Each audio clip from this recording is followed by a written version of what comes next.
स्वयंभू ज्योतिर्लिंग वह नहीं है, लेकिन वो स्थान की विशेषता है जहाँ संतों ने ऋषियों ने घोर तप किया था। भगवान शंकर प्रकट हुए थे, वहीं रहे, उनकी इच्छा, तो वो ज्योतिर्लिंग से कम नहीं माने गए। जैसे हमारे यहाँ जागेश्वर तीर्थ है, ये ज्योतिर्लिंग से कम नहीं है, लेकिन नागेशम दारुका बने, जो दारुका बन है वह समुद्र के किनारे है, ये दारुका बन दूसरा है। यहाँ ऋषि मुनियों के तपस्थली थी और भगवान शंकर आए थे और उनको देख करके ऋषि मुनियों की पत्नियां मोहित हो गई और वो उनको छोड़ नहीं पा रही थी उनके दर्शन करके। जब महादेव जी के दर्शन हो जाए तो फिर कौन छोड़ पाए। तो ब्राह्मणों ने भगवान शंकर को श्राप दे दिया कि तुम यहाँ पर लिंग के रूप में स्थिर हो जाओ। तो भगवान वहीं जो है महामृत्युंजय लिंग के रूप में स्थित हो गए। आजकल के लोगों की मान्यताओं में हमारे जागन्नाथ को भी नागेशम दारुका बने करते हैं, लेकिन स्कंद महापुराण में मानस खंड के अंदर यागीश महात्म्य है अलग से। उनका नाम है यागीश, यज्ञ के ईश्वर, याग माने यज्ञ, उनके ईश्वर। उनका नाम है नागेश, दारुका वन में नागेश, नागों के ईश्वर। तो यहाँ का यज्ञ के ईश्वर है हमारे जागेश्वर में, और अद्भुत है वहां पर जो दंडेश्वर है वह सिद्धि ही है, दंड के रूप में ऋषियों की इच्छा के अनुसार प्रकट हुए थे। तो आइए हम आपको एक और रोचक शंकर भगवान के तीर्थ का वर्णन करके फिर ज्योतिर्लिंगों को संक्षेप में वर्णन करने का प्रयास करते हैं। देखिए, ये तो आपने कल सुन ही लिया है, 12 ज्योतिर्लिंग होते हैं और 12 ज्योतिर्लिंगों के उप ज्योतिर्लिंग भी होते हैं। तो सूत महाराज सौनकादि ऋषि लोगों को ये रोचक कथा सुना रहे हैं।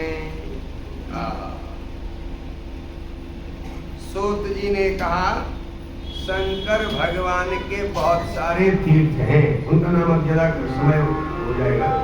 कर्दमेश है, अचलेश्वर है और नागेश है, और एक नागेश और भी अलग से कौशिक नदी के किनारे, भद्रेश्वर है, चंडीश्वर है, पूर्व दिशा में असंख्य है, फिर पश्चिम में है, फिर उत्तर में है, फिर दक्षिण में है। देखो, एक ऐसा तीर्थ भी है जिसका नाम है अत्रीश्वर। अत्रि ऋषि के नाम से जहां भगवान रहते हैं उसका नाम है अत्रीश्वर। तो सूत महाराज इसी कथा को बता रहे हैं। दक्षिणश्याम दिशि यच्च कामदम नाम वै वनम विख्यातम चरसि श्रेष्ठा तपस्ये हितदम नृणाम।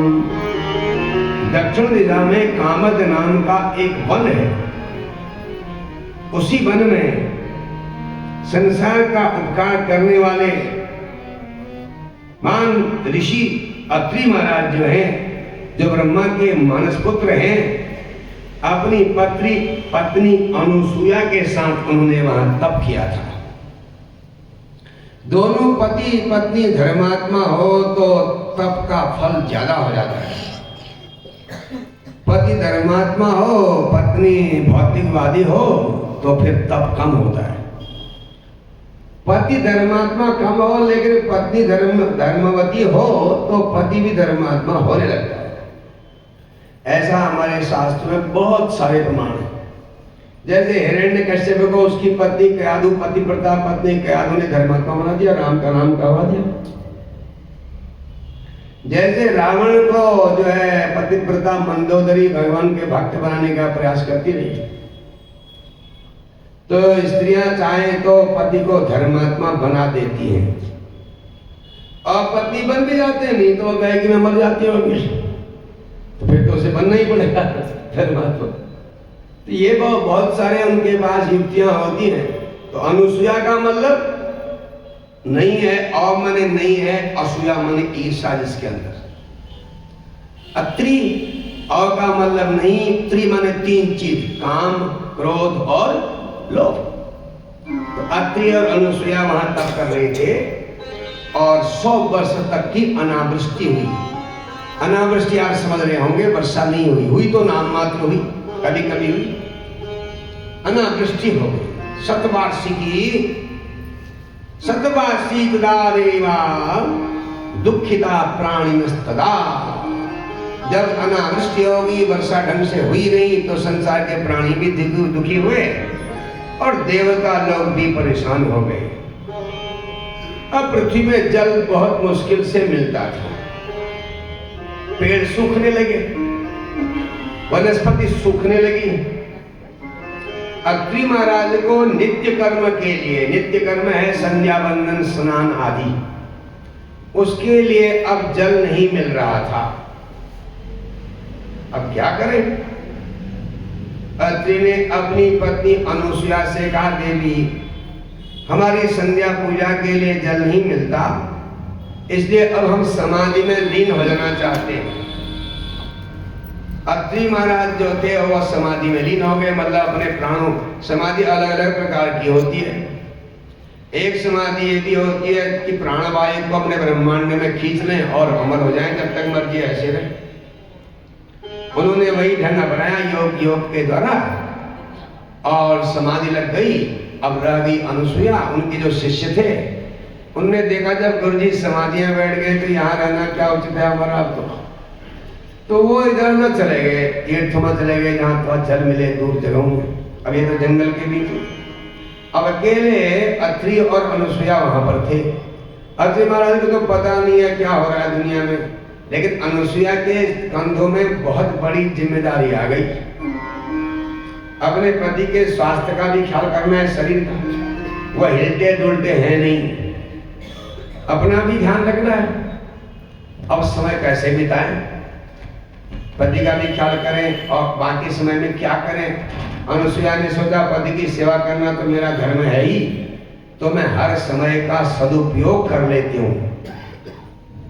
हर समय का सदुपयोग करना चाहिए, कुछ न कुछ करो, खाली बिल्कुल मत बैठो। और खाली बैठने के बाद जैसे ही बैठोगे तो दूसरे की बातें याद आएंगी। अगर आपके पास मोबाइल है उसमें कथा सुन लो, उसके फायदे भी तो हैं। उसमें कितने तो YouTube में बड़े बड़े विद्वान कथा सुनाते रहते हैं। अब तो टीवी के सामने बैठना अच्छा नहीं लगता ना, टीवी को तो अंदर बाहर लेने जा नहीं सकते, तो मोबाइल बाहर जाओ, अंदर जाओ, अंदर जाओ, बाहर जाओ, जेब में रखो, घूमते हुए जाओ, सुनते रहो। बहुत बार तो हम भी घूमने जाते हैं तो हम भी भ्रमित हो जाते हैं। उधर से महिला बात करते हुए आती है, हम समझते हैं मुझसे बोल रही होगी, जब नजदीक आए पता चलता है ये तो अपने आप ही बोल रही है, क्योंकि उसके कान में लगा हुआ है कनेक्शन, वो अपने पति से बात कर रही है या जिससे भी कर रही है, पता थोड़ी चलता है। लेकिन किसी को देख के बहुत बार भ्रम हो जाता है, आदमी को देख के भी जब जोर से बोलता है तो लगता है हम ही से बात कर रहा है। लेकिन बहुत से लोग उस समय भी विष्णु सहस्रनाम लगा के घूमते हैं, गीता का पाठ सुनते हैं।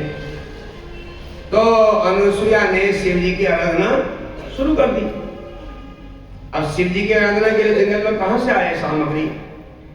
अनुसुईया जी ने जो पत्थर थे उनके पार्थिव लिंग बनाए और प्रतिदिन उनका पूजन किया। जब तक सामग्री मिली सो मिली, जब नहीं मिली तो मन से पूजन किया। मन से ही सुंदर रत्नों का आसन बनाया, रत्न कल्पितमासने, सब ये शंकर भगवान का मानस पूजा होती है। मन से ही भगवान को ध्यान कराया, मन से ही भगवान के पांव धोए, स्नान कराया, अर्घ्य दिया, आचमन दिया, फिर दही दूध घी आदि आदि से पंचामृत से स्नान कराया। स्नान कराने के बाद मन से उनके कपड़े वस्त्र से उनको शरीर को पोष दिया, फिर उनको आचमन कराया, फिर तिलक लगाया, फिर वस्त्र कराया। वो सब क्रम मन से किया। अगर मन से करोगे तो ज्यादा फायदा होता है, क्योंकि जब मन से करोगे तो आपको एकाग्र होना पड़ेगा। बाहर करोगे तो पूजा भी चल रही है, बात भी हो रही है, ऐसा होगा। हमने बहुत बार देख लिया जजमान लोग इतने व्यस्त रहते हैं कि वो कभी भी उनको टाइम नहीं होता। वो फोन 12 घंटे 24 घंटे भी चल जाए, रात में हो तो वो चला ही रहता है। कभी किसी का कभी किसी का, उनका काम है। तो पूजा में भी वो लोग जो है इधर गणेश जी को धूपम आग्रह यहाँ जी अभी आ रहा हूँ ऐसे से करते, तो उसका जो है उतना एकाग्रता उसमें होती नहीं। मानसिक पूजा में ज्यादा एकाग्रता होती है मन से करने। अगर आप मन से भी करो शरीर से भी करो तो बहुत ही बढ़िया है। तो पूजा करती रही, बरस बीत गए। समय जाने में क्या देर लगती है बताइए। भगवान श्री रामचंद्र जी ने सीता जी से कहा था, देवी 14 बरस बीतने में क्या समय लगता है, दिवस जाते नहीं लागहि बारा, दिवस जाते नहीं लागहि बारा, सुंदर सिखवनु सुनहु हमारा, सुंदर सिखवनु सुनहु हमारा, राजकुमारी सिखावन सुनहु, राजकुमारी सिखावन सुनहु, आन भांति किया और कछु नहु, आन भांति किया और कछु नहु, आपन बहुत लंबा हो गया। देखिए भगवान राम जी ने कहा, देखो अगर तुम मेरा भला चाहती है हो और अपना भला चाहती है तो बचन हमार मानी ग्रह रहा हूं, हमारी बात को मान करके घर में रहो। यही ते कोई धर्म नहीं दूजा, सादर सास ससुर पद पूजा। देवी ये मैं तुम्हें सबसे बड़ा धर्म बताता हूं, इससे बड़ा कोई धर्म होता ही नहीं। राम जी कह रहे कौन सा? सीता जी ध्यान से सुन रही हैं। सादर सास ससुर पद पूजा, आदर पूर्वक सास ससुर के चरणों की पूजा से बड़ा धर्म संसार में स्त्री के लिए नहीं होता। ये प्रसंग हम बता रहे हैं, कथा तो अनुसुईया की चल रही है, तो याद आ गई तो फिर आगे थोड़ा स्टोरी सुनना लेना अच्छा रहता है। भगवान शिव जी को राम जी की कथा अच्छी लगती है ना, इसलिए अगर आप चाहें कि भाई तीर्थों से हमको कुछ मिलेगा, ये भ्रम है। सारे तीर्थ घर के माता पिता के चरणों में और सास ससुर के चरणों में होते हैं। ये हमारे भारतवर्ष के सनातन धर्म की विशेषता है। वो बात अलग है, जब से फोन आए तो सास अपनी जो है बेटी से कहती है तो अपनी सास की परवाह मत करना, ये गलती हो गई है। थोड़ा समय का कुप्रभाव है, भोजन बिगड़ गया, रहन सहन बिगड़ गया। जहाँ सास होती नहीं उनकी नकल करने लगे। हम अंग्रेजों की नकल करते हैं ना, वहाँ सास ही नहीं होते, खाएंगे सिखाएंगे, बताइए। उससे गड़बड़ हो गया था, लेकिन फिर होगा दोबारा, जल्दी फिर बदलेगा। इसलिए हम कहते हैं कि अपने बच्चों को भी लाइए। अब बच्चों को तो पता ही ना बेचारों को क्या होता है धर्म, क्या होती है संध्या, क्या होता है भगवान का भजन। उनको तो एक ही मत सिखाया जाता है, चारवाक का मत था ना एक टाइम पर। नास्तिक मत में एक चारवाक मत है। हमारे सनातन धर्म की अंग है, जैसे जैन मत है उसको नास्तिक कहते हैं हम। बौद्ध मत भी नास्तिक है, क्योंकि वह ईश्वर को नहीं मानता, वेदों को नहीं मानता। बुद्ध दुनिया में प्रख्यात हो गए, लेकिन भारतवर्ष में उनको कोई नहीं पूछता, क्योंकि उनने सनातन धर्म को नहीं माना। उन्होंने मूर्ति पूजा, वेद शास्त्र ब्राह्मण आदि को नहीं माना। हालांकि बात यही की है सब वहां। ऐसे चारवाक मत था, हालांकि अब लुप्त हो गया लगभग। चारवाक मत ये था जो हम आजकल सीख रहे हैं। चार्वाक कहते हैं यावत जीवेत सुखम जीवेत, जब तक रहना है सुख से रहो, मौज मस्ती में रहो। और ऋणम कर्त्वा घृतम पिबेत, तुम्हारे पास पैसे नहीं है तो कर्ज ले लो और घी पियो, घी बोला अच्छी तो शुद्ध घी वो पियो। अरे भाई जब मर जाओगे तो फिर घी कहां से पियोगे?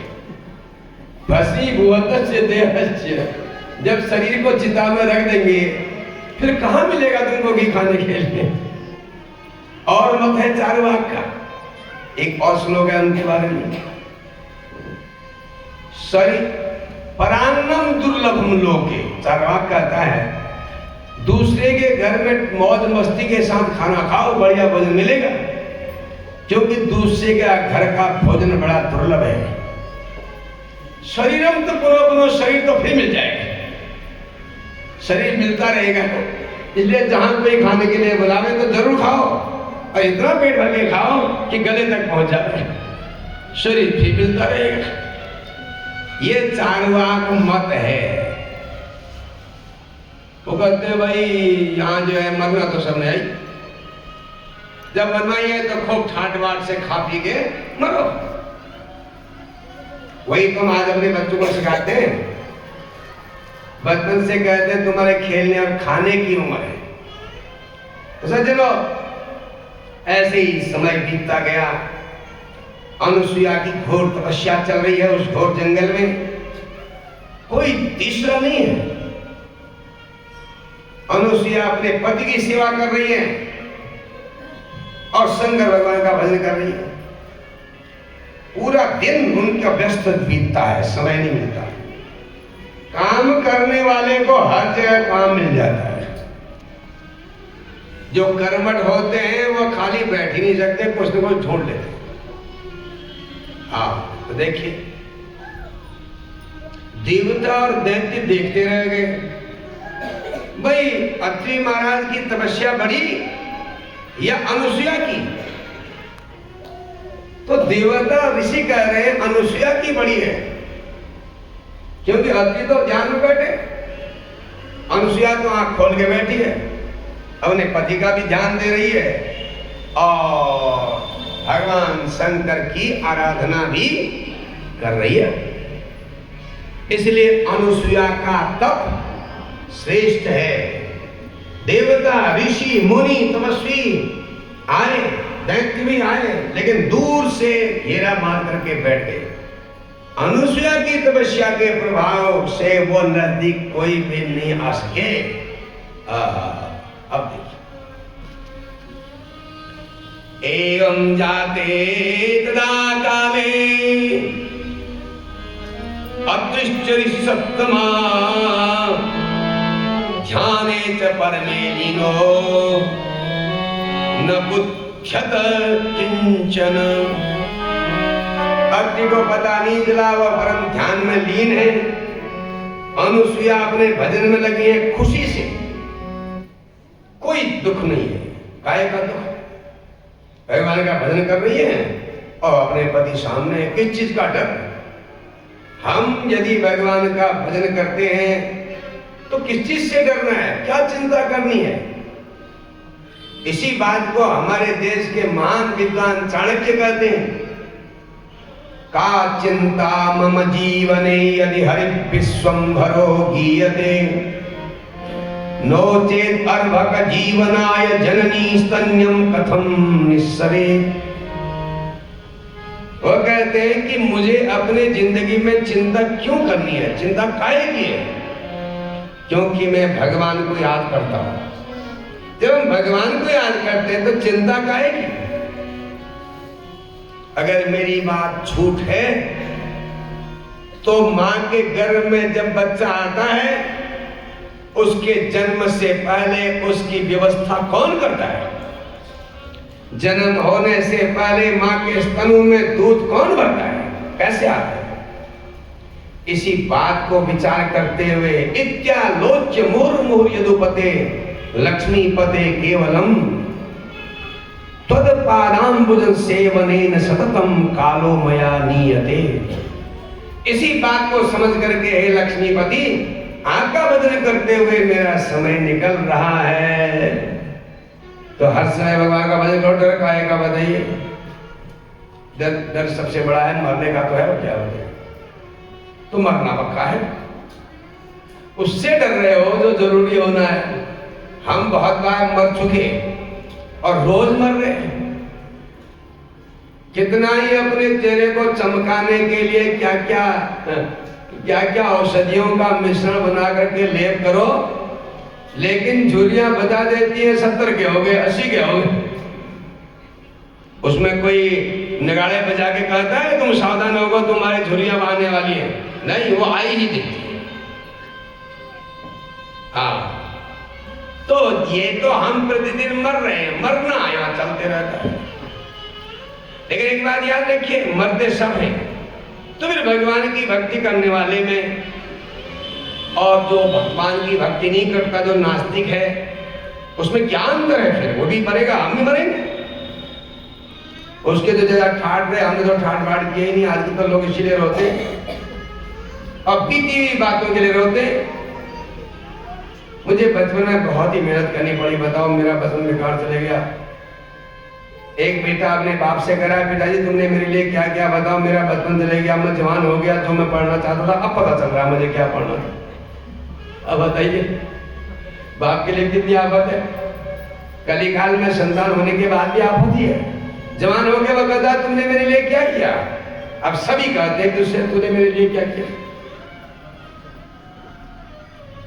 तो ये ज्ञान का विषय है।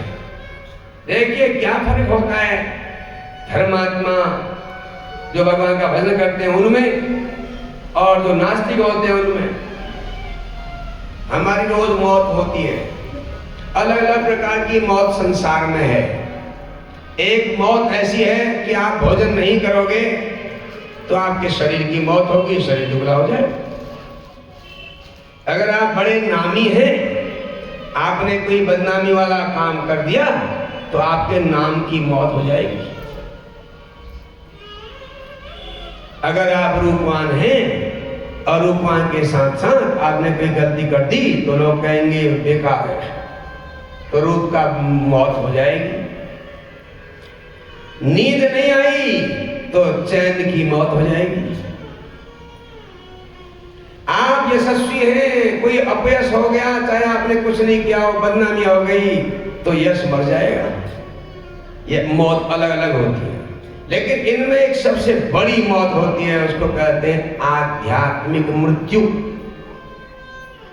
भगवान का भजन न करने से आध्यात्मिक मौत हो जाती है, जो मरने से भी ज्यादा खतरनाक है।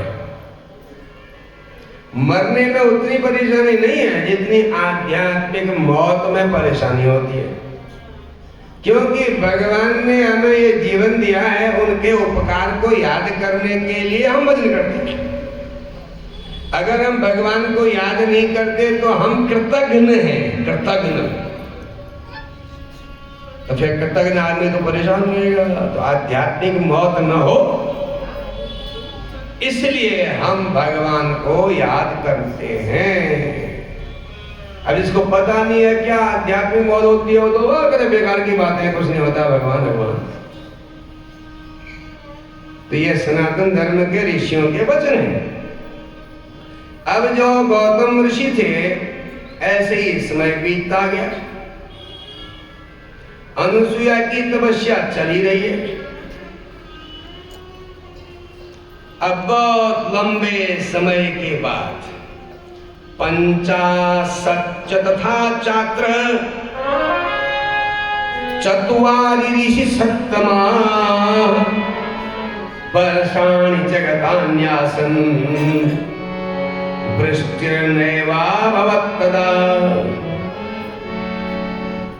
अब देखिए 54 वर्ष हो गए, वर्षा नहीं हुई, तो अनुसूया ने कैसे समय बिताया होगा। दूर दूर गई होगी पानी ढूंढने के लिए, थोड़े थोड़े पानी से काम चलाया होगा। अपने पति की भी चिंता लगी हुई है, उनका भी ख्याल करना है। तो जब 54 वर्ष बीत गए तो अत्रि मुनि ने अपनी आंखें खोली। जब आंखें खोल के देखा तो सारे पेड़ सूखे हुए थे, सूखा सबूत था। उनकी पत्नी सामने थी और जागृत होते ही उन्होंने अपने पत्नी से कहा, जागृत जलम देहि इत्युवाच प्रियाम प्रति। अपनी प्रियतमा अनुसुया से अत्रि महाराज ने कहा, जल दो, जल। 7 वर्ष में आगे को लिया प्यास है ना। तो अनुसुया ने देखा कि भाई अब ये तो सोचा भी नहीं, पानी कहां से लाऊंगी मैं। अब अच्छा का करके कमंडल पकड़ा, पानी ढूंढने चली गई। पहले इतनी आज्ञाकारी होती थी स्त्रियां अपने पति के लिए, और पति भी अपने पत्नी के लिए बहुत पत्नी व्रत वाले होते थे। तो उसने ये ध्यान नहीं होने लगा, मेरे पति को पानी की प्यास लगी है, भाई पानी तो चल दी। उसको याद नहीं रहा, वर्षा तो है ही नहीं, कहां से लाऊंगी पानी। और जाते जाते कुछ दूर जब गई, जंगल में पहुंची, जब ध्यान आया पानी लेकर जाऊंगी, कमंडल तो मैं लेके आ गई। अब मेरे पति जैसे कमंडल प्रतीक्षा में होंगे, घर वाली पानी लेके आएगी, अनुसुया पानी पीऊंगा, और मैं पानी कहां से ले आऊं। लेकिन आदमी के सदकर्म उसके साथ चलते हैं। जीवन में आपने कोई भी अच्छा कर्म किया हो तो हमेशा वो आपका साथ देता है। हाँ, कथा कहते हैं कि एक बार जो थे, संक्षेप में आपको सुना दें, 3 लोगों को स्वर्ग के दरवाजे पर बुला लिया गया जब वो मरे। उसमें एक राजा था, एक ब्राह्मण था, एक मजदूर था, एक व्यापारी था। वो 4 के 4 आए। स्वर्ग का दरवाजा भी नजदीक है और नरक का भी पास में ही है। वो 4 के 4 बैठे हैं वहां और आपस में कह रहे हैं, तो कह रहा है मैं ही स्वर्ग जाऊंगा भाई, क्योंकि मैंने तो अपनी प्रजा का अच्छी तरह से पालन पोषण किया है, लोगों को सुविधा पैदा दी है सारी, मैं राजा हूं। व्यापारी जो थे उन्होंने कहा, नहीं मैं स्वर्ग जाऊंगा, मैं भी जाऊंगा, तुम जाओगे तो। तुमने क्या किया? कहा मैंने हर पर्व में दान पुण्य किया है, लोगों के लिए पानी पीने के लिए तालाब बनाए, चिड़ियों को मैं जल पिलाता हूँ, उनके लिए रखता हूँ बर्तन में, उनको अनाज खिलाता हूँ, गरीब लोगों को भी देता हूँ, और देश की जो अर्थव्यवस्था है उसमें मेरा विशेष हाथ है। अगर मैं व्यापार न करूँ तो देश की अर्थव्यवस्था गड़बड़ हो जाएगी। मैं बड़ा व्यापारी था तो मैं जाऊंगा। पंडित जी ने कहा, नहीं मैं भी जाऊंगा, क्योंकि मैं रोज लोगों की पूजा पाठी तो करता रहा, अच्छे कामी को किया मैंने जिंदगी भर। जिसने मेरे को अच्छी दक्षिणा दी उसको भी आशीर्वाद दिया, जिसने कम दिया उसको भी आशीर्वाद दिया। मैं तो रोज यही करता रहा ना, भले काम करता रहा, संध्या पूजन भी करता कभी कभी। अब वो 3 तो कह रहे थे हम स्वर्ग जाएंगे, हम जाएंगे। अब मजदूर बेचारा चुप बैठ। उसने कहा, भैया मैं तो स्वर्ग जाने का रहा नहीं हूं, मैं तो रहा इस बात से यही रहूंगा, आगे जाऊंगा, क्योंकि जिंदगी में कुछ किया नहीं, केवल अपने पेट की चिंता में लगा रहा, मजदूरी करता रहा। मैंने कोई दान पुण्य यज्ञ आदि किसी को बुलाया हो, पूजा पाठ की हो, जिंदगी में कभी किया ही नहीं। थोड़ी ही देर में वहां से द्वारपाल आ गए। कहो भाई तुमको बुलाया जाता है, तुम कहां जाना चाहते हो? राजा से पूछा। राजा ने कहा, मैं तो साहब स्वर्ग ही जाऊंगा, अच्छे काम किए, बताओ क्या क्या किए? राजा ने सारे गिना दिए। उन्होंने कहा, सुनो एक बात अच्छी तरह से, आपने सब अच्छे काम किए, हम भी जानते हैं, आप भी जानते हैं, लेकिन आपके हाथ से एक बहुत बुरा काम हुआ है। अपनी सीमा को बढ़ाने के लिए, राज्य की सीमा को बढ़ाने के लिए आपने बहुत सारे रोज युद्ध किए हैं, और युद्ध में हजारों लाखों सैनिक मरे हैं, उनकी स्त्रियां विधवा हुई हैं, उनके बच्चों को दुख हुआ है कि नहीं? आप बताओ। हाँ हुआ। फिर स्वर्ग नहीं जा सकता, चलो नरक वाले चल आएंगे। अब आया सेठ जी की बारी। सेठ जी से पूछा, तुमने क्या किया? उन्होंने सब अपनी बातें बताई। एक बात सुनो सेठ जी, आपने तो सब काम किया, भले काम तो किए ही है, लेकिन व्यापार में चालाकी की कि नहीं की, बताओ। सेठ ने कहा, वो तो करना ही पड़ता है थोड़ा सा, क्योंकि जब हम व्यापार के लिए बैठेंगे तो बहुत गलती की है आपने, दिखाने के लिए बहुत कुछ किया, अपने लिए कुछ नहीं किया। ये जो तुम करते थे ना, दिखाने के लिए करते थे लोगों को। देखो लोग कहेंगे प्याऊ बना दिया, ये बना दिया, वहां नाम लिखवाया, मंदिर में कमरे बनाए, वहां नाम लिखवा दिया, जहां तक तो तुम्हारा वो तो पूर्णता वहीं पूरा हो गया, आप भी नहीं जा सकते। अब आई पंडित जी की बारी। पंडित जी से पूछा गया आप कहाँ जाओगे? हमने कहा मैं तो स्वर्ग की आशा लेके आया, चाहे चोर हो, चाहे पुण्यात्मा हो, चाहे दानी हो, तपस्वी हो, अगर मरते हुए कहा जाए कहाँ जाना चाहते हो, सभी कहेंगे स्वर्ग ही जाना चाहते हैं। कौन जाना चाहेगा नरक में? बताइए, जब मौका आ रहा है।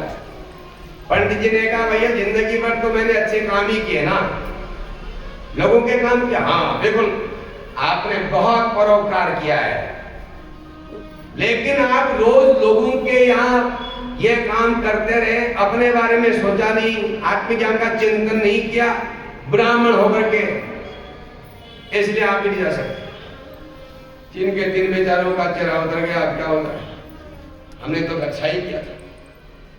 अब आई उस मजदूर की बात। मजदूर से कहा कहाँ जाओगे? उन्होंने कहा नरक ही जाओगे, कोई अच्छा काम तो किया ही नहीं करते। दूत ने कहा याद करो, तुमने एक बार बहुत बड़ा काम किया था, सोचो। उसने कहा मुझे ध्यान नहीं आ रहा कोई अच्छा काम किया हो, रोज मजदूरी करो। अरे याद करो, एक दिन तुमने भूखे कुत्ते को दूध पिलाया था। हाँ पिलाया था, कुत्तों ने उसको काट रखा था बहुत, अब रो रहा था, कितने दिन से भूखा था, मैंने उसको दूध पिलाया था। तुमने अपने बच्चों का मुंह मार करके कुत्ते को दूध पिलाया था, और तुम रोज मेहनत करके काम करते रहे हो, तुमने किसी का दिल नहीं दुखाया, इसलिए स्वर्ग का अधिकार तुम्हारे ही पास है। तो ये पता नहीं ना कब किसके स्वर्ग का अधिकार मिलता है, नरक का मिलता है, पता थोड़ी है। जरूरी थोड़ी है कि पंडित जी स्वर्ग में ही जाएंगे, जरूरी थोड़ी है कि भाई सेठ जी कितना दान पुण्य करते हैं स्वर्ग ही जाएंगे। उसमें उनका भाव कैसा ये भी देखा जाता है।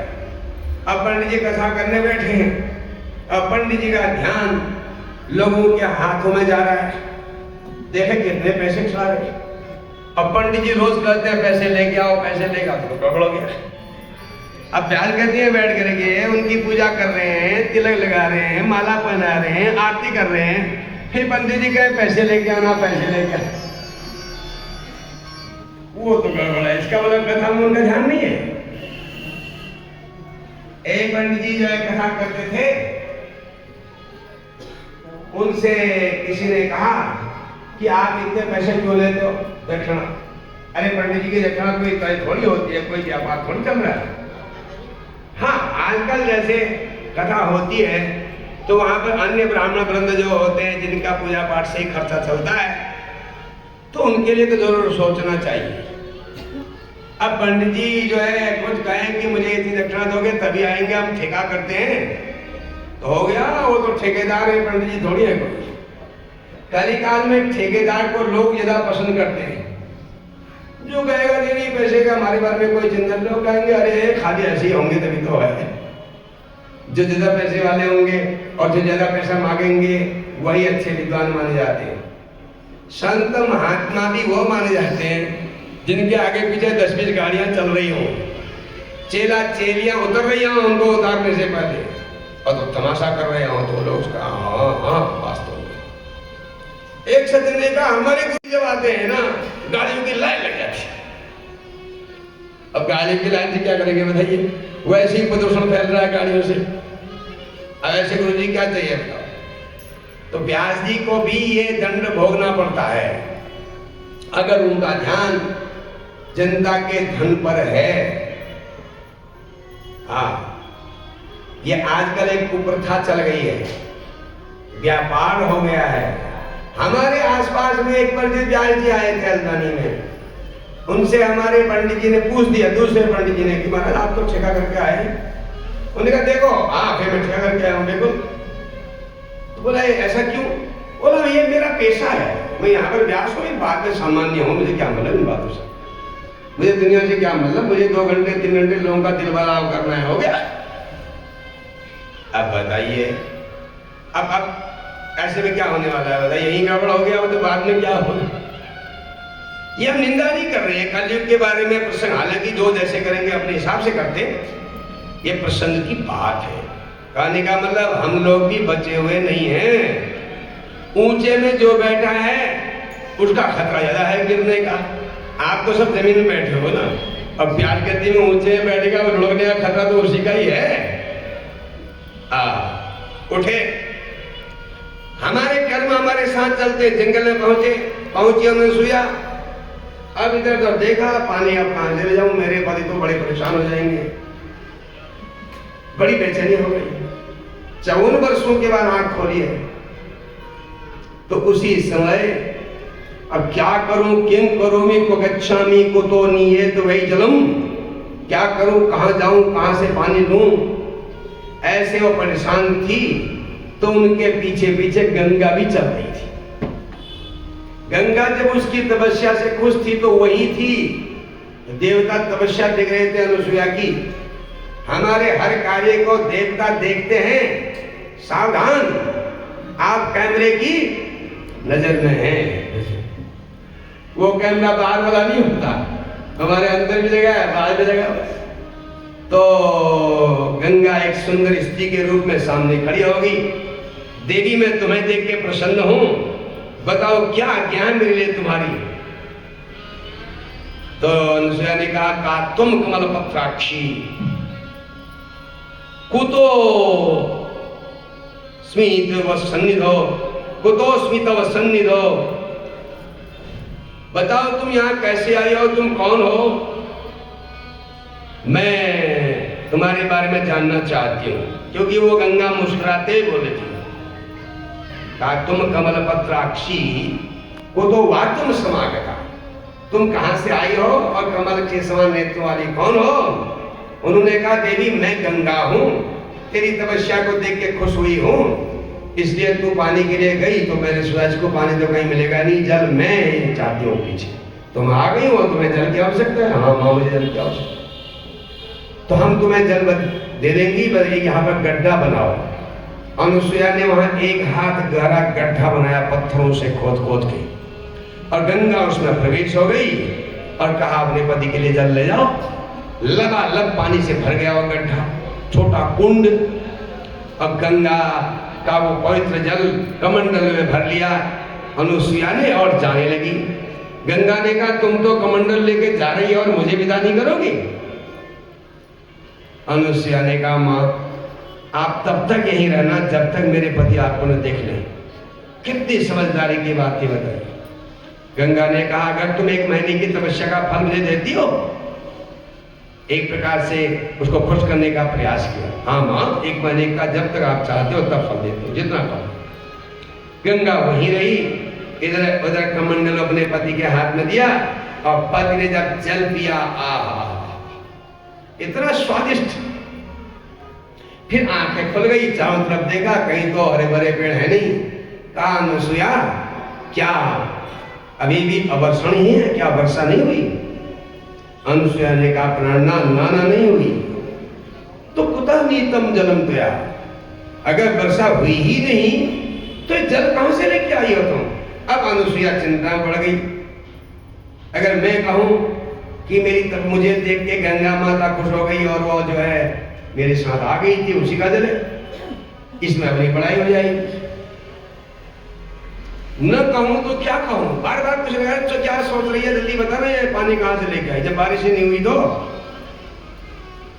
जल्दी से अनुसुईया ने कहा शंकरस्य प्रतापाच्च, शंकर भगवान के प्रभाव से, उनकी कृपा से और आपके तपोबल से गंगा समागता छात्र, गंगा यहीं आई है। तस्यैव निर्मलम जलम, वही गंगा जल ये है महाराज, आपकी तपस्या से, शंकर भगवान के कृपा से। यह नहीं कहा कि मैंने किया है या मेरी तपस्या से आए। पहले समझदार लोग अपनी बड़ाई करने में हिचकते थे, अब भी समझदार लोग अपनी बड़ाई नहीं करते। वो दूसरे की बड़ाई भले ही कर दे, कभी कभी जरूरत पड़े तो बच्चे की तरह, अन्यथा वो बड़ाई पसंद नहीं करते। आहा गंगा कहा सच कह रही है, मेरी तो विशेष है। हाँ महाराज, तो मैं देखना चाहता हूं, मैं भी तो करूंगा कि दर्शन। कहाँ आई है? कहा हाँ चलिए। अब तो आगे घरवाली जाएगी ना, अब पीछे से आदमी जाएंगे। हमारे यहाँ शास्त्र में कहा है, कोई भी धर्म कर्म करना हो तो आगे घरवाली जाएगी। परिक्रमा करनी हो, पूजा करनी हो, मंदिर यज्ञ करना हो, घरवाली आगे।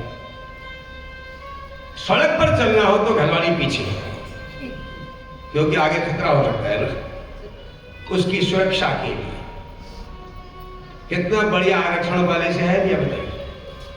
पहले हम देखते थे दूर से नई नई जिनकी शादी हुई जोड़े, आदमी तो पहुंच गया होगा उधर करीब करीब 5-10 मीटर दूर, और घरवाली उतनी दूरी में रहती थी। पहले लोग दूर से देखते थे नई नई शादी वाले जा रहे हैं, और जो है साथ साथ चले में थोड़े लोगों को संकोच होता था कि सियाने लोग क्या कहेंगे, ये बनावटी प्रेम दिखाने का फायदा क्या है।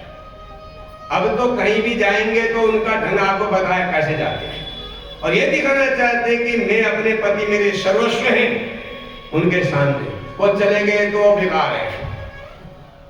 या पत्नी के लिए भी ऐसे ही करते हैं पति लोग, कलिकाल का प्रभाव है, दिखाने का होता है। अब तो कोई भी जो है आजकल क्या चला हुआ है, एक फेसबुक है ना, फेसबुक जानते होंगे आप। फेस का मतलब चेहरे वाली किताब, तो उनमें सब अपना चेहरा डाले जा रहे हैं, कह रहे लाइक कर दो, और दूसरे से। अब बताइए, कोई तुक की बात है? तुम्हारे चेहरे को दूसरा लाइक करे, तुमको जरूरत क्या है? तुम्हारे पति ने भी लाइक करना चाहिए। पत्नी का जो है जन्म तिथि आई है और फेसबुक में डाला जा रहा है मेरी सौभाग्यवती पत्नी को। क्या तुम्हारी पत्नी तुम्हारे साथ नहीं है, घर में नहीं है क्या? वहां देखा जा रहा है, लोग पढ़ रहे, देखो उसकी पत्नी का जन्मदिन, वो इसमें डाल रहा है। अब पत्नियां कम डालती है, जो साधारण रहती है, उनको अंदाज है। पति जी जो है वो दिखाना चाहते हैं मेरी पत्नी का जन्मदिन नहीं, बर्थडे बर्थडे बर्थडे बर्थडे, और कोई काम ही नहीं रहा आजकल। एक ही काम है, उसका बर्थडे, इसका बर्थडे, उसका बर्थडे, इसका बर्थडे, यही चल रहा है सुबह समय। और कुछ है तो बताओ। कोई पर्व याद नहीं है, कोई व्रत का ख्याल नहीं है, birthday birthday birthday birthday, happy birthday to you. क्या है ये बताइए? हैप्पी हो सकता है, कभी नहीं हो सकता, झूठा है। आपको पता है बर्थडे झूठा है, हमने एक अंग्रेज से कर दिया, वो तो नाराज हो गया, जर्मनी की बात है। तुम्हारा गणित झूठा है, तारीख झूठा है। बोला पंडित जी ये तो आप पहली बार सुन लो आपके मुख से, मैं काम प्रमाणित कर देंगे। बोले करिए। चेहरा उधर गया था उसका, वो चाह रहा था पंडित जी अपनी बड़ाई कर रहे हैं, अपने देश की बड़ाई कर रहे हैं, अपने शास्त्रों की बड़ाई कर रहे हैं, हमसे कर रहे हैं। मैं कहा बुरा मत मानना, तुम्हारा जो कैलेंडर का सिस्टम है झूठा है, पहले 8 ही महीने का होता था। हाँ, पहले ये जनवरी फरवरी 8 महीने होते थे, बाद में ये 12 कर दिया, हमारे यहाँ 12 महीने होते हैं ना। हम पागल हो जाते। मैंने कहा देख, अगर तू नाराज नहीं होता तो मैं तेरे को सुनाता हूँ, तुम्हारा बर्थडे भी झूठा है। जो मनाया जाता है बर्थडे, मैंने कहा मुझे पता नहीं, किसी को पता नहीं। अंग्रेजों से पूछोगे वो साफ साफ कह देते, तालाब घुमाने ले जाएंगे, तालाब कितना बड़ा, बोलो आई डोंट नो, वही बगल में रहता है, कुछ तो पता नहीं है। हमारे यहाँ हर एक बता देगा नैनीताल कितना लंबा है चौड़ा है, तो मुझे पता नहीं। फिर भाई तो जो मनाते हैं कब से मनाते हैं, उसने कहा ना मुझे पता नहीं, कुछ इतिहास और हमारे यहाँ मनाया जाता है। तो बस मैंने कहा कि बर्थडे उस दिन में पैदा हुआ था इसलिए माँ बाप ने मनाया, तो हम जानते हैं। तो मैंने कहा वो झूठा है। कैसे?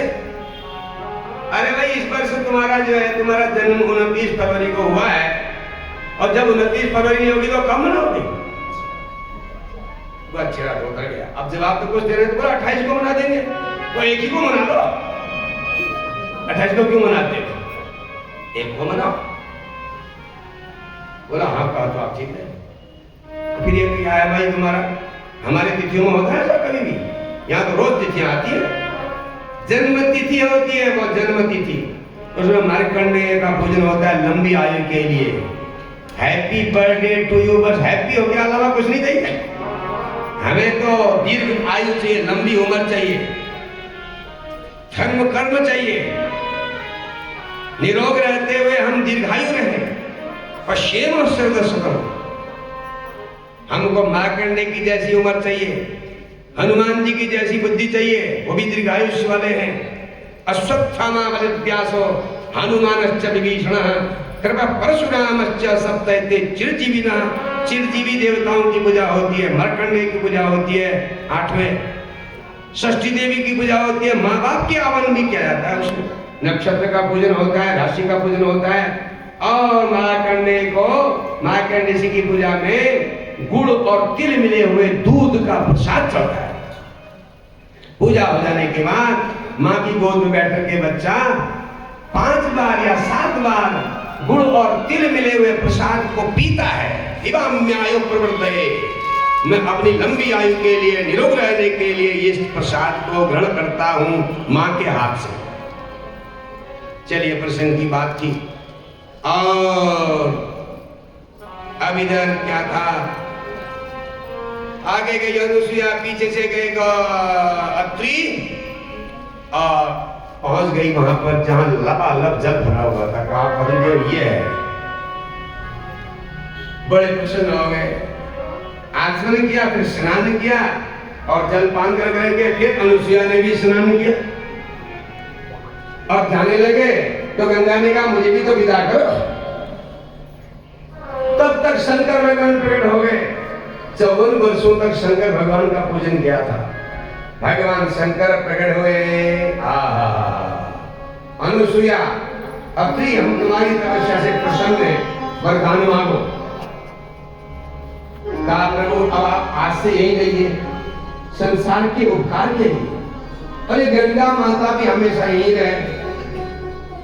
उन्होंने कहा हम तुम्हारे नाम से यहाँ रहेंगे, हमारा नाम होगा अत्रीश्वर।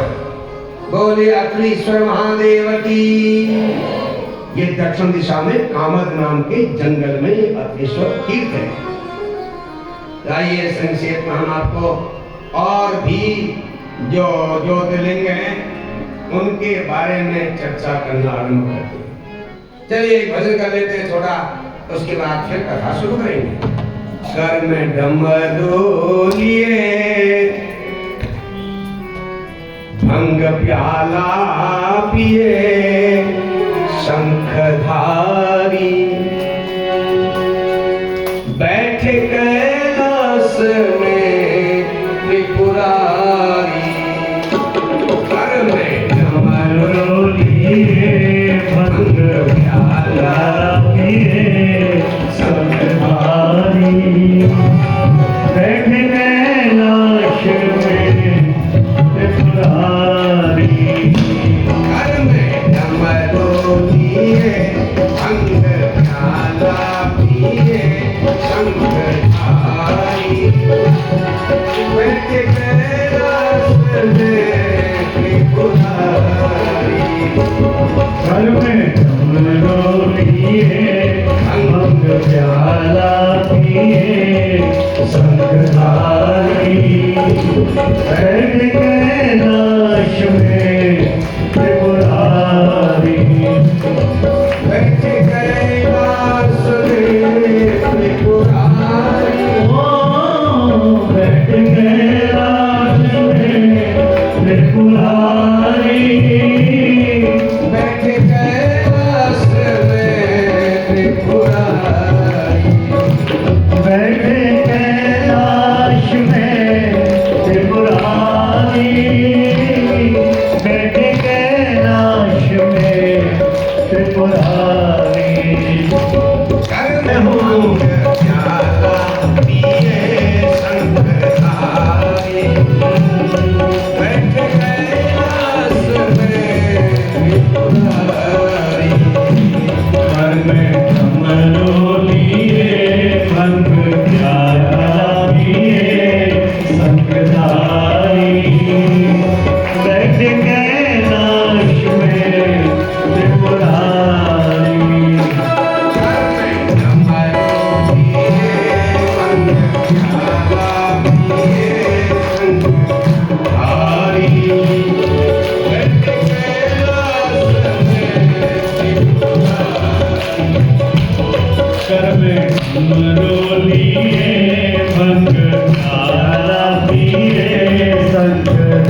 है बाघ की खाल है, घोड़े मृग चाल है, बाघ की खाल है, नागधारी बैठे कैलाश में त्रिपुरारी।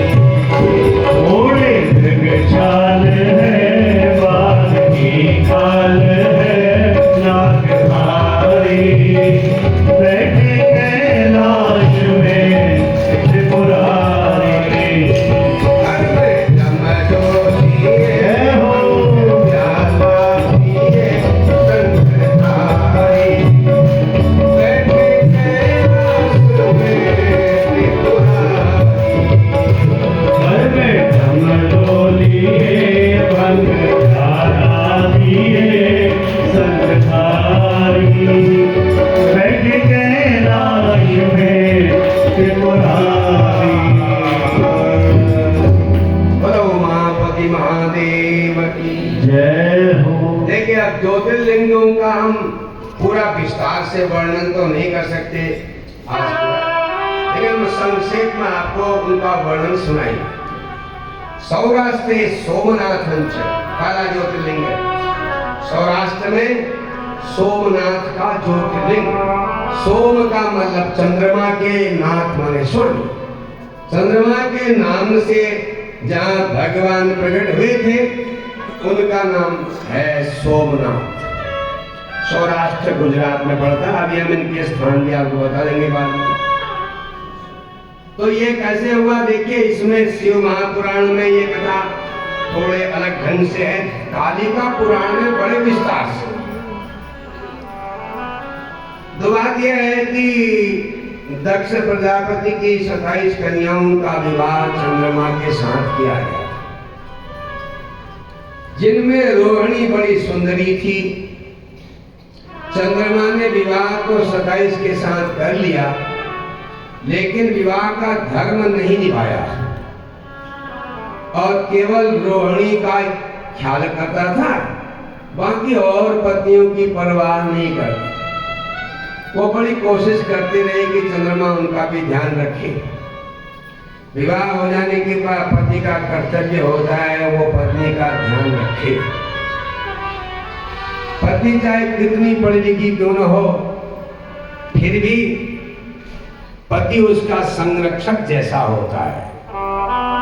इसलिए पति को हमारे यहाँ स्वामी कहते हैं। और स्त्रियों में पुरुषों से अधिक भय होता है, डर होता है, क्योंकि उनका मन और उनका शरीर सुकोमल होता है। चाहे वो कितनी ही हिम्मत क्यों न रखती हो, फिर भी उनके मन में भय तो होता ही है। पति के हो जाने से उनको भय हट जाता है। अब पति गुणवान हो तो फिर तो उन्हें बड़ी प्रसन्नता होती है। अब पति देव जो है मदिरा पीने वाले हो गए तो फिर आपत्ति होती है, दुर्व्यसनी हो गए। तो चंद्रमा में एक कमी थी, शादी तो कर ली 27 के साथ और निर्वहन कर रहा है केवल एक का। अब जब वो उन्होंने बड़ी कोशिश की कि भाई इसको समझाएं, ये समझे हमारी बात को, लेकिन चंद्रमा परवाह नहीं करता। एक दिन 26 मई ने तय किया कि पिताजी के पास चलते हैं, चलो शिकायत करते हैं। पिताजी के पास गए, कहा पिताजी हम तो बहुत दुखी हैं जब से शादी हुई, कहना तो नहीं चाहिए था, लेकिन हमारा पति तो बेकार है, क्या करें, आप कुछ रास्ता बताओ इसके लिए वो ठीक हो जाए। क्यों, क्या कमी है उसको?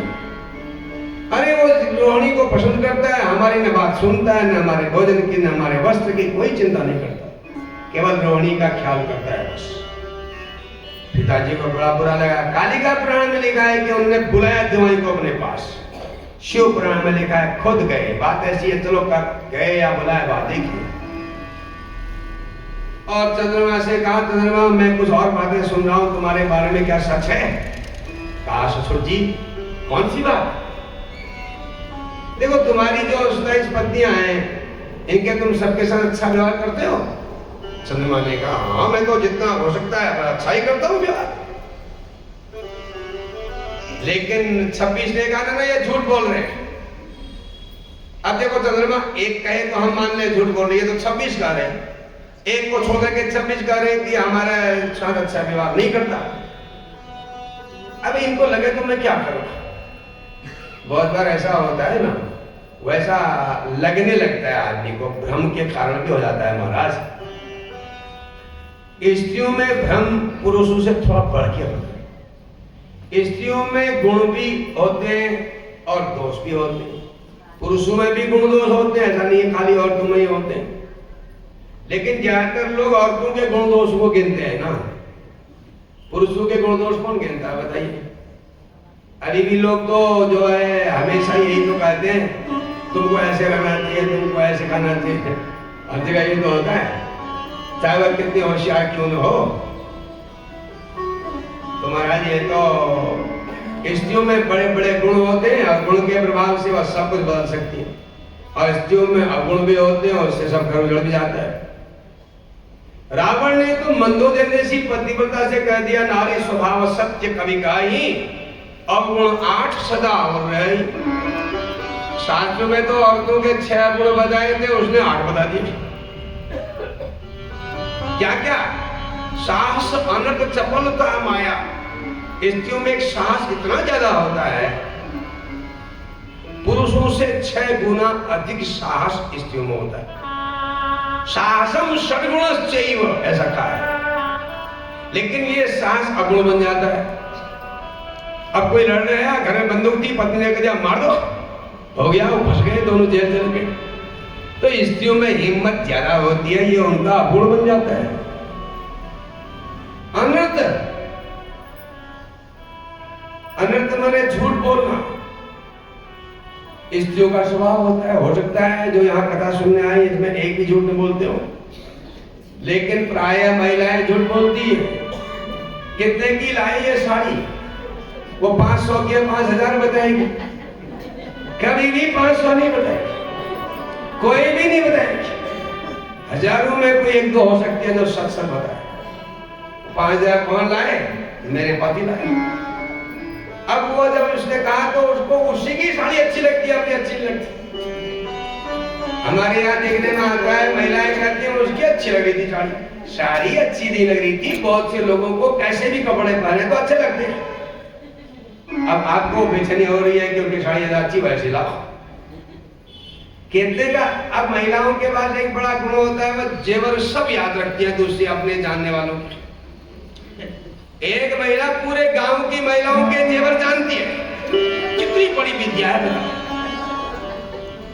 अगर वो पहन के आ गई है, उसके कर्ण फूल अगर नए हैं, चाहे वह साफ किए हों, लेकिन वो जान लेगी ये नए हैं। लेकिन नए कब बनाए तो बताएगी कब बनाए, और कितने के बनाए, कितने तोले के हैं, कितने ग्राम के, 10 ग्राम के होंगे, वो 20 बताएगी, जिससे कि उसको चिढ़ भी लगे और ये पता चले कि मेरे पास कमी नहीं है। ये प्रकृति का नियम है, महिलाओं को होना चाहिए, क्योंकि उनको इच्छा, उनकी इच्छा से तो सब होता है ना। लेकिन अगर वो सच बोले तो उसका ही फायदा होता है, ये उनके पास होता है। चपलता, स्त्रियों में चपलता होती है, चंचलता होती है, और मायावी रूप होता है उनका, मायावी। और आजकल तो अधिक मायावी होते, हर क्षण बदलते रहते हैं। सुबह वो महिला को आप देखोगे, दोपहर में पहचान नहीं पाओगे, शाम को बाजार में पर्स लेके मिलेगी तो प्रणाम करेगी, पहचान नहीं पाओगे। हम परसों घूमने जा रहे थे तो एक महिला ने प्रणाम किया, लौट के आए घंटे भर में वही महिला फिर होगी, हमने ध्यान दिया, उसे फिर प्रणाम किया। तुमको पहचाना हुआ लग रहा है, मैंने उनसे कहा। उन्होंने कहा वही तो मैं हूं, अभी आपको मिली थी फिर पहले। अरे पहले अलग थी, अब ये अलग कैसे हो गई? बोले ना महिला संगीत बजा रही है, इसलिए साहस, अनर्थ, चपलता, माया, ये माया है। भय, स्त्रियों को पुरुषों से ज्यादा भय होता है, वह रोज आने वाले विषय में चिंतित रहती है। भय भय भय भय, और अविवेक भी बहुत ज्यादा होता है। अशौच अदाया, अशौच माने अपवित्रता भी पुरुष से अधिक हो सकती है। यह प्रकृति ने नियम बनाया है कि स्त्रियों को प्रति महीने उनके मासिक धर्म में एक उनके अंदर भी ऐसा भाव होता है। और अदाया स्त्रियां जब निर्दय हो जाती है तो फिर ये नहीं देखती मेरे सामने कौन है। जब उनमें दया हट जाती है, क्रोध आ जाता है। लेकिन उनमें 6 गुण भी होते हैं। अब गुणों को बताने का समय तो है नहीं, लेकिन आपका मन कहता हो तो गुण बताते हैं। चलो बाद में देखते हैं। अभी कथा सुनने के बाद हम कुछ सब महिलाओं की भी कहानी आती है, उसमें हम आपको परेशान करने का प्रयास करते हैं। तो देखिए, उसने चंद्रमा ने इधर उधर की चालाकी की, लेकिन दक्ष प्रजापति का बेकार बातें मत करो, समय बर्बाद मत करो। तुम बताओ सबके साथ व्यवहार ठीक रखते हो? 26 बहन का बिल्कुल झूठ। ये हमको परेशान करते हैं, हमारी बात नहीं सुनते। दक्ष प्रजापति ने कहा तुम्हारी बात हम मानी नहीं होगी, तो आगे भी ऐसा ही करोगे? चंद्रमा ने पांव में सिर रख के कहा ससुर जी अब आज से नहीं करूंगा, सबके साथ अच्छा व्यवहार रखूंगा, ठीक है? तो कुछ दिन तक तो बड़ा अच्छा व्यवहार रहा, सभी बहनें खुश रही। 2-4 महीने बीते, फिर वही जैसे पहले थे। फिर 26 बहनें पिताजी के पास गए, कहा इसका इलाज हमारे पिताजी करेंगे, ये बहुत बिगड़ चुका है, हमारे पास का नहीं है। पिताजी से कहा, रोते हुए कहा, पिताजी फिर वैसा ही करने लगा। ये आदत आदमी की जब होती है वो छोड़ती नहीं ना। मिटाई न मलिन स्वभाव अभंग, मलिन स्वभाव नहीं मिटता। एक आदमी के पास बहुत जमीन जायदाद थी, बड़ा बगीचा था, जंगल था, खेत थे, सिंचाई वाले खेत थे, फिर काम करने वाला कोई था, रोज मजदूर ढूंढे। घर वाली इतने काम नहीं कर सकती, वो घर के काम में ही थकी रहती। अब वो रोज महात्मा जी के पास जाता था, सेठ जी जाते थे, और उसको पता था कि महात्मा जी के पास छोटी छोटी काजल की जैसी डिबिया हैं, उन डिबियाओं के अंदर भूत बनते हैं, भूत प्रेत। उन्होंने कहा महात्मा मेरे को एक भूत दे दे तो सारा काम हो जाए, कुछ नहीं करना। तो कहा महाराज जी एक भूत दे दो मेरे को, मेरा काम अटका पड़ा। महात्मा ने कहा ये बड़ी खतरनाक चीज है, तेरे बस की नहीं है। कहा नहीं दी, रोज पीछे पड़ गया। महात्मा ने कहा चलो दे देते हैं। हमने कहा लो ये डिबिया ले जाओ, इसको खोलने के बाद काम तैयार रखना, और काम जिस दिन तेरा पूरा हो जाएगा वो भूत तुझे खा जाएगा। वो खोलते ही कहेगा काम बताओ नहीं तो तुझे खाता हूं, काम बता नहीं तो तुझे खाता हूं। महात्मा ने से उसने कहा ना महाराज चिंता मत करें, इतना काम है मैं इसको बताते रहूंगा, पहले ही तैयार रखूंगा। ठीक है, घर ले गया, डिबिया खोली, खुद आ गया, चल काम बता नहीं तो तुझे खाता हूं। बड़े बड़े नाखून, बड़े बड़े हाथ। कहा वो जंगल है ना, उससे सारा वहां छटाई करो पेड़ों की। आधा घंटा भी नहीं हुआ था वो करके आ गया, काम बता नहीं तो तुझे खाता हूं। कहा ये खेत की जुताई करो, खोदो बंजर खेत। वो 2 घंटे में खेत खत खोद के आ गया, बता जल्दी काम खाता हूं। कहा मेरी बगीचे के फल तोड़ो, फल तैयार है। वो 1 घंटा में देगा, फल तोड़ के आ गया, भूत ये था। खा, बता नहीं तो तुझे खाता हूं। मुश्किल होगी, जल्दी कर दिया। धानों की रुपाई करो, जो पूरे दिन में नहीं होती थी 1 मिनट में करके आ गए, रुपाई भी हो गई। अब क्या करें? चलो बर्तन साफ करो, घर का पोछा लगाओ। सारे काम बता दिए, सब हो गए, लकड़ियां तैयार हो गई, बगीचा तैयार हो गया, जंगल साफ हो गया, खेतों की गुड़ाई हो गई, कपड़ों की धुलाई मिनट में हो जा रही है, मशीन की जरूरत नहीं है, वो हाथ से कर देता है। अब वो परेशान हो गया, अब क्या बताऊं तुम। उसके चक्कर में वो घबरा भी गया, डर गया ना। जब आदमी डर जाता है तो फिर तो बता नहीं सकते हाथ। उसने एक काम बताया उसको, उसके बाद लगाई दौड़ बाबा जी के पास। वो काम कर रहा था, बाबा जी मुझे बताओ अब तो मैं मरता हूं। वो तो सब काम हो चुका है, मैंने तुझसे कहा था ना, कोई चीज का फायदा होता है तो उसका रिएक्शन भी होता है। ये खतरनाक है तुम्हारी जिंदगी। तभी आप मुझे बताओ, शेर रख दिया पाँव में, तब तक भूत पीछे से आ गया, बता काम बता नहीं तो तुझे खाता हूं। अब महात्मा पर चिपट गया। महात्मा ने इसके कान में कुछ बुदबुदाया, कुछ कहा। उसके बाद उसको रास्ता मिल गया, खुश होकर के रुको बताता हूं, कभी बाहर आया। बाहर कुत्ता बैठा था, भोटिया कुत्ता होता है ना पहाड़ों में, खूब बड़ी बड़ी पूंछ वाला। कहा इसको पूंछ को सीधी कर, इसको सीधी कर। जब तक सीधी नहीं होती इसको सीधे करते रहो। वो भूत आग भी सीधे करने में लगा है। और अपने सेठ जी आराम से बैठे। अब पूंछ उसकी सीधी होती नहीं, कुत्ते की धोटिया में खुपाल है, लगा है बेचारा भूत। अब वो काम पूरा होता ही नहीं। यही कहानी है। यहाँ चंद्रमा की आदत जो है ना वो छोड़ती नहीं। फिर उन्होंने कहा ऐसे ही करने लगे। कालिका पुराण में लिखा है कि दक्ष प्रजापति के शरीर से एक 3 पांव वाला जीव पैदा हो गया, आदमी जैसा। छोटा सा सिर था, छोटी छोटी आंखें थी, पीला रंग था, पेट बहुत बड़ा था, शरीर में हड्डियां ही हड्डियां थी, खाली पेट ही बड़ा था। कौन हो तुम? उसने कहा मैं क्षय रोग हूं, क्षय, टीबी, राजयक्ष्मा। कहां जाऊं? दक्ष ने कहा ये चंद्रमा पर चिपट जाओ। वो क्षय चंद्रमा के अंदर घुस गया और चंद्रमा की कलाएं घटते गई, घटते गई, घटते गई। क्षय रोग बड़ा खतरनाक होता है और वो तो कितने प्रकार का क्षय होता है। चंद्रमा की जो कलाएं थी वो बिल्कुल ही खत्म हो गई। संसार में हाहाकार मच गया। चंद्रमा का एक नाम है औषधिपति। जितने भी अन्न में गुण आता है, ताकत आती है, तत्व आते हैं, फलों में, अन्न में, वनस्पतियों में, वृक्षों में, मनुष्यों में, जीवों में, वो सब चंद्रमा की किरणों से आता है। इसलिए चंद्रमा का नाम औषधिपति है। अब चंद्रमा की कलाएं गायब हो गई तो अब संसार में तो रोग व्याधि फैल गई बहुत ज्यादा। लोग परेशान हुए, देवता लोग भी भगवान की प्रार्थना करने लगे और ब्रह्मा जी के पास गए। अब ब्रह्मा जी ने कहा भाई दक्ष को बुलाओ, उनके सहयोग से काम होगा। फिर उन्होंने प्रभास क्षेत्र में, सौराष्ट्र में बहुत बड़ा एक कुंड बनाया, उसमें हवन हुआ। चंद्रमा ने भगवान शिव जी का पार्थिव पूजन किया लंबे समय तक। करोड़ों की संख्या में महामृत्युंजय मंत्र का जप किया। शिव पुराण में नहीं, कालिका पुराण में लिखा है कि उस तालाब में विभिन्न प्रकार की औषधियों को डाला गया और रोज पार्थिव पूजा करने के बाद चंद्रमा को डुबा के बाहर निकालते थे उसमें से।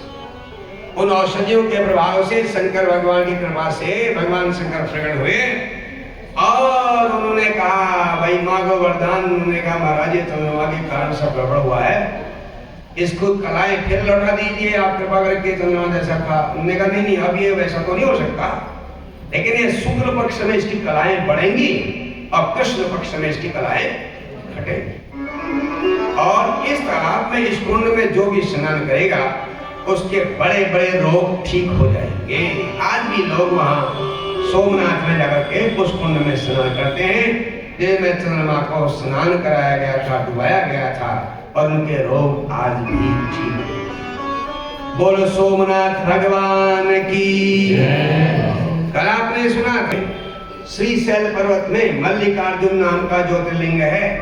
कल आपने सुना था जब शंकर भगवान ने, शंकर और पार्वती जी ने अपने पुत्र गणेश जी का विवाह कर दिया और उन्होंने ये शर्त लगाई थी जो धरती की परिक्रमा करके पहले आएगा उसी का हम विवाह करेंगे।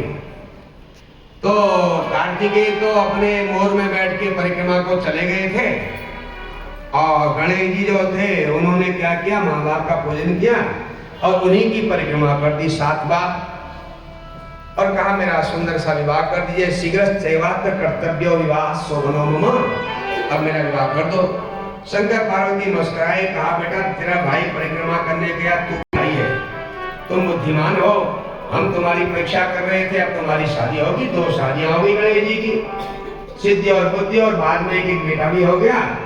और बेटा होने में कोई डेट थोड़ी लगती है, शादी हो तो बेटे भी हो जाते। अब वो तो उतनी परिक्रमा कर रहे हैं ना, यहाँ शादी हुई है तो यहाँ तो वहां तो वर्षों लगेंगे और वर्षों लगने में शादी होगी। कब वर्षों में आएंगे घर तब तक इनके बच्चे होंगे। आजकल तो माताओं को अगर बेटी की शादी हो जाए तो वो तो चाहती है कि अगले वर्ष बच्चा हो जाए, नहीं तो उनकी चिंता शुरू हो जाती है। वह जहां का